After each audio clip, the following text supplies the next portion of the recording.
All right. All right. If you can hear us, go ahead and comment yes in the comments below.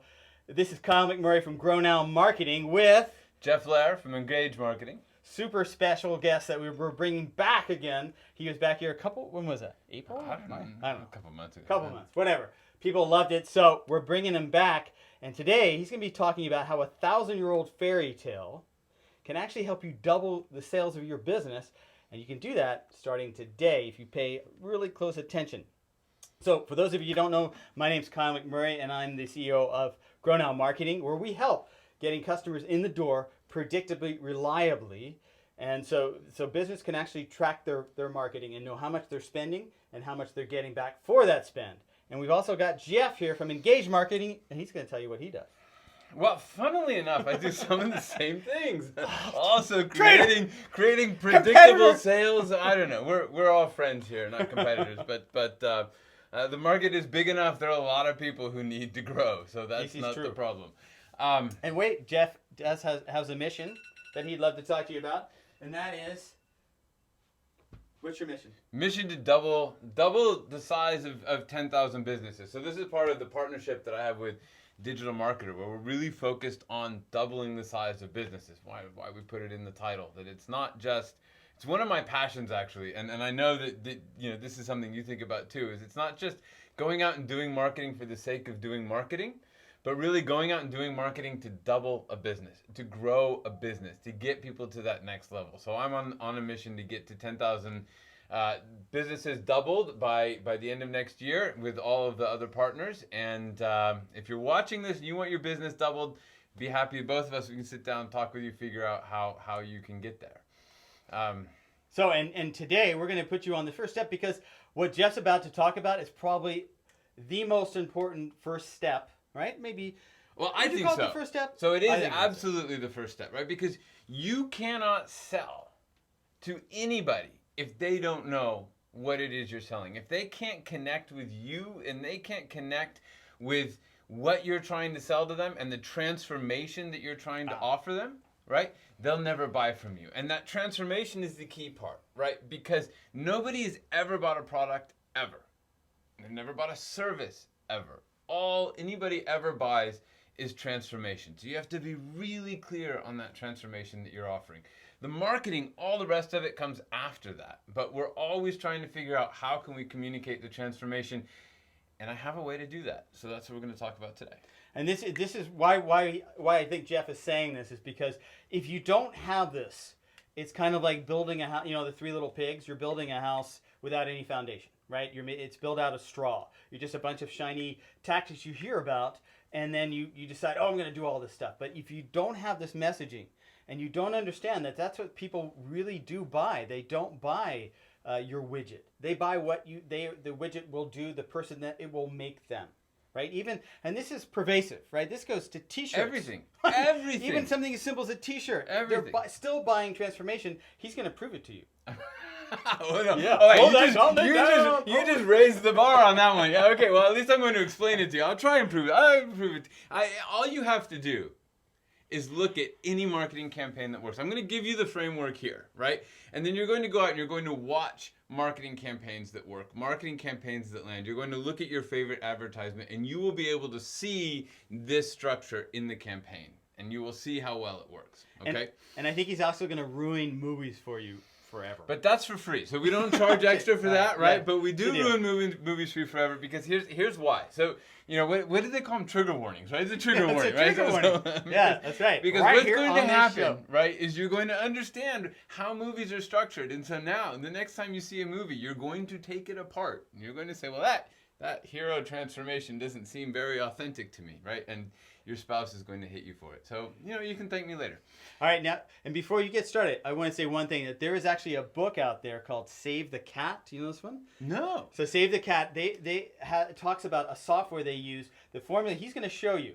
Yeah. And they can actually predict how much a movie will make without knowing who's going to be in it, who's going to be directed, just by the script and how closely it follows what he's going to tell you, this formula. And they've been able to be within a few $1,000s. That's how powerful what he's going to teach you today. This could be the most important thing you hear all year long, and I'm not kidding. And Who? a lot of the work, a lot of this research comes from Joseph Campbell, and then later Christopher Fogler. And Christopher Fogler is a consultant on stories for movies, right? And just another proof point of how well it works. If you've ever been to a movie and you've cried or you've laughed and you've felt anxious, even though you know that the people in the movie are actors, it's the story that's motivating you. And that's what we're going to talk about today, the story, the essence of story, and using story for your brand. So why don't I get Let's into do it, it. right? Okay, so what does story start with? What do you have to have for a story?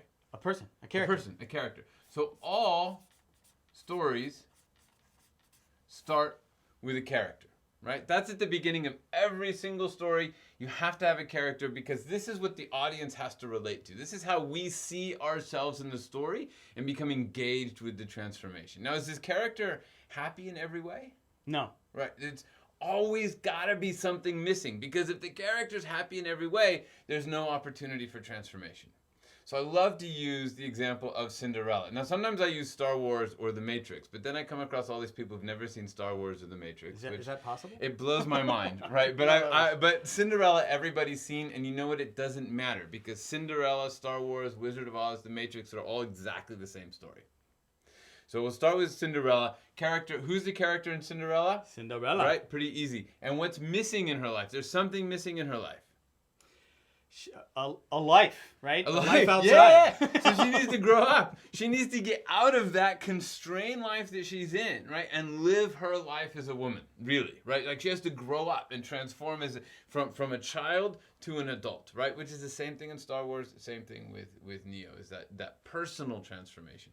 So she needs to grow up, but there's something standing in the way. There's always something standing in the way.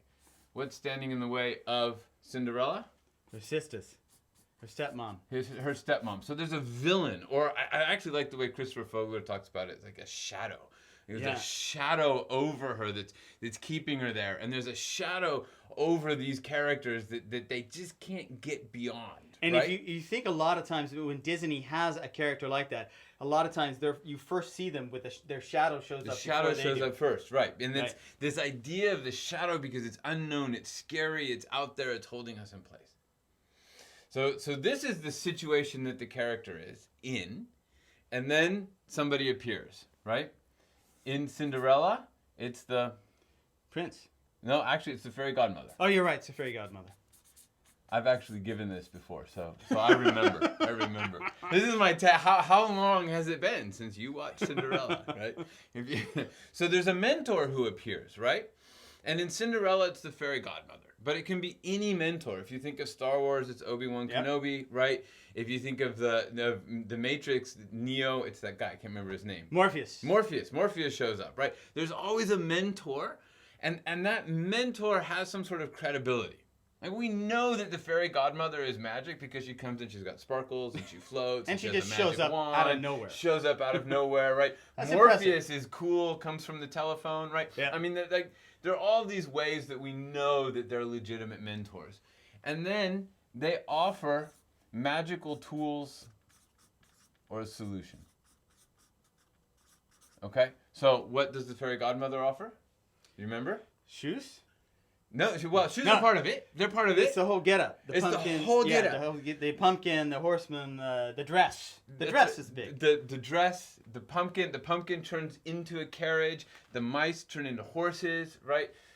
And then what's really interesting about this whole thing is that this always bothered me when I was a kid, right? Because the fairy godmother could have just taken Cinderella and popped her into the ball, right? Right. Like, why couldn't she just pop her into the ball? There's no need to go through all of this stuff. Because the fairy godmother is the godmother of transformation. She's not the fairy godmother of transportation. What Cinderella needed was to transform to a woman, not to be transported to a ball. And so that's why the fairy godmother is matched to the needs of Cinderella. And what's fascinating is she transforms everything, right? The mice. Transforms everything. the But that's what I'm pumpkin. saying. Yeah. She's all about transformation. And that's a funny thing about these myths and these stories. We talk about transformation. We often talk about it in sort of this esoteric way of transfer. What is the transformation? The personal transformation. Yeah. And what does that mean?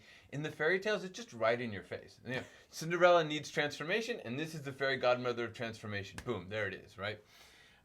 So she offers this magic tool to transform Cinderella.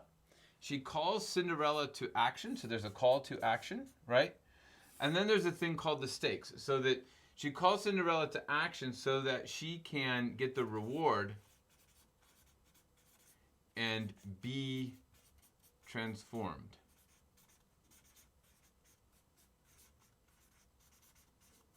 That's a long word. I didn't think that one out. So then there's another piece of it. So she calls it like, go to the ball, have a good time, meet the prince, so that you can experience this next level of your life and what that means for you. And then there's an implied thing that if she doesn't take this call to action, right, she suffers some consequence. And the consequence for Cinderella is that she's going to be cleaning out ashes and cinders and for the rest of her life, right? So she has this opportunity. She either goes to the ball or she can go back into the house and take this position as a scullery maid for the rest of her life, right? I mean, that's kind of what the deal is. So she says, fine, I'm going to go to the ball. She goes to the ball and she emerges transformed, right? So the character here is incomplete.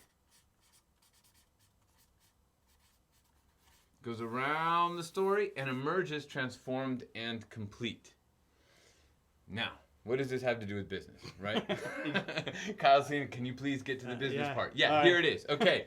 So the character and the villain, this is your customer in their world, right? And there's something missing for them in their world, and there's a reason why they can't be complete. You are the mentor, and you bring tools and solutions. And what's key here is that there's no overlap between the worlds, right? You're in your world, completely in your world, they're in their world, and you have to understand their world, talk to them, message them about their world, right? So that you can then call them to action and explain to them how they will be transformed. So when you start to think of your character, your customer as your character, understand how they're incomplete, understand what's keeping them from being complete, and show how you are the perfect mentor with the perfect tools to solve that problem. That's key. That's step number one. The other thing is that people miss all the time the call to action, right? They don't call people to action. If you don't have a call to action, nobody's ever going to act. And then the final piece is be sure to explain how they're going to be transformed, because the only thing anybody ever buys is transformation. Right, so with this story structure, you can craft your web page, your messaging, your sales letters, like all of the communication that's going out. Always think in social this media way. posts, right? Social All media of it. posts, everything, right? Because you have to think about who am I selling it to, how am I presenting as a mentor, and how am I eventually calling them to action. So that's it. That is the story structure, and you'll see this everywhere now, right? So take this, look at it, find it.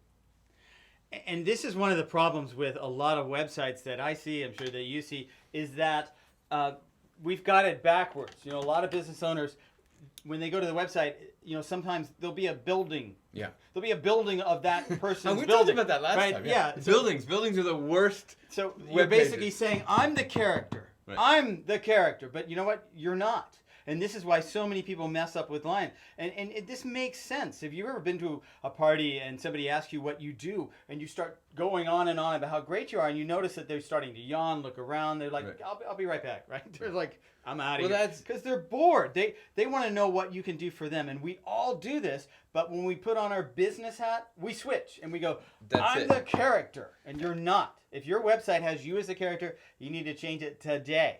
And the way you know that your website has you as a character is you go to the website and it says, I am a this, and I do a this. And then the next fold talks about all of the stuff that you do and how you do all of this stuff, right? Whereas and it's how we're trained.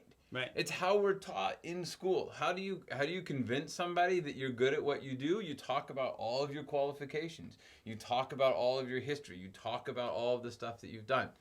But nobody cares. The only thing that they care about is what's in it for me. How are you going to solve my problem? This is what they're listening for all the time. And this is so true about marketing, period, I think, is that some people will go, yeah, I get what you're saying, and I see that this has maybe some relevance, but everybody's always done it this way, Right. so it must be right. But the thing is like when you sit down for an interview to get into a college and you need to be that you act like this and stuff like that. That's a false kind of situation. Right? That's kind of a engineered situation. It's not a situation where you're vying for someone's attention. That's so true. Yeah, yeah. Right? So so context is so important. And also people go, yeah, but I grew up and all the TV commercials said, we're like, we've been in business for 60 years. And all this stuff. Well, that's because there were only 3 television stations back then. And you could just keep bombarding people with your message. But now I think the average person's like over 170 sources that they consume information per month. You need to be a lot smarter and a lot more focused on them to get their attention, because first of all, you sound like everyone else, right? And again, you're not what he said. This is so critical. You can get this, you can start to double your sales immediately. Well, and even more, because you're talking, if you stick in the old paradigm, then if you're looking at conversion rates, you might go from 0.1 to 0.2, right? What we're talking about is 20% conversion rates, 30% conversion rates, right? So it's the orders of magnitude difference in terms of how you engage people. And I also want to point out on the commercials, right? The most effective campaign of all time, according to AdSense, was the Pepsi Challenge in the late 70s, early 80s, right? And that commercial used this concept perfectly. It was all written and structured right around this idea, right? And that's why it was so powerful. And if you look at these things, like the Where's the Beef is another one that stands out. Perfectly designed around this structure. So even then, Where's the Beef? The ones that stood out, where's the beef, right? You got customer got a problem, they don't got no beef, right? It's like, it doesn't work. It's like, this sandwich is thin, I don't want it. And it was a thing for a while, back before memes. We were all going around saying, where's the beef? Where's the beef? Where's the beef? So now we're dating ourselves. My dad was. Yeah, my dad. My parents told me about this. All right, so, and like we said before, if you doubt this, check out Save the Cat, and you'll see that software actually is so incredibly dead on, because this structure, I believe, it's almost like hardwired into us. It is hardwired into us. And we never get tired of seeing it. And if you start looking at your movies with this lens, you'll see that, oh man, like even Tommy Boy, right? It follows this structure. Even crazy comedies that do really well follow this structure. If they do really well. Right. If they do really well, they follow. Now there's variations, and there's stories and journeys and all that kind of stuff. But the ones that connect, because it's built into our DNA. This isn't random. It is built into our DNA.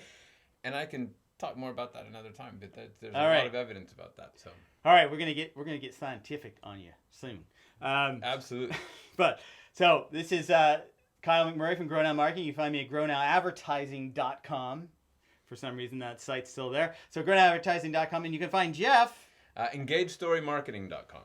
EngageStoryMarketing.com. He's got some cool workshops that are coming up definitely in October, right? Yeah, we'll have one Perhaps coming up 10th and 11th of September. That one we're going to see, because August is really a slow month. So we'll see how many people show up for that one. If not, definitely the 8th and 9th of October. So check that out. And I have some new workshops coming up. So sign up and I'll let you know about that as well. All right. So if you have any questions about this, if you want to talk to us directly, go ahead and put a comment below. I'll definitely answer. Jeff will definitely answer. This is so powerful. This is so powerful. This is something, if you can get this, you catapult above your competition. Just way past, because they're going to be still stuck with, well, let's talk about how long we've been in business, or all these things that mean nothing. You're so good at that. Yeah. I'm going to tell you how long I've been in business. How long have I been in business? For over 60 years. All right. So, and not that that's bad, right? But that's not something you should lead with. That's, you do that at a different time. So, Kyle McMurray and Jeff Lair, and we're gonna be seeing you soon. We're gonna do a continuation of this. All right. So have a great Labor Day weekend, and we'll see you soon. See you soon.